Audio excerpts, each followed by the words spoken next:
ایران اور عراق جانے والے زائرین کے لیے خوشخبری ہے کہ پاکستان سے بین الاقوامی فیری سروس کے آغاز کی تیاریاں مکمل کر لی گئی ہیں، جس کی سافٹ لانچنگ 8 جنوری کو کراچی میں ہوگی۔ وفاقی وزیر بحری امور جنید انور چودھری کا کہنا ہے کہ یہ پاکستان کی سمندری تاریخ میں پہلا موقع ہے جب کسی نجی کمپنی کو فیری سروس چلانے کا لائسنس دیا گیا ہے۔ اس موقع پر وفاقی وزیر نے ماہی دوست ایپ کا بھی افتتاح کیا، جس سے ماہی گیروں اور پاکستان کی سی فوڈ ایکسپورٹ کو فائدہ پہنچنے کی توقع ہے۔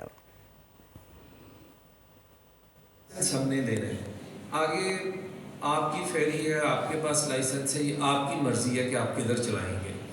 میری کوشش صرف یہ ہے کہ پہلی فیری، وہ کہتے ہیں نا جی بارش کا پہلا قطرہ، وہ ہم چلا لیں۔ پاکستان سے بننے سے لے کے اب تک کوئی لائسنس جاری نہیں ہوا، اور وہ لائسنس الحمدللہ میں نے اپنے دور میں، میری منسٹری نے وہ لائسنس جاری کیا۔ ہم نے اپنی میری ٹائم منسٹری کو ایکٹیو کیا، چیزیں چل رہی ہیں۔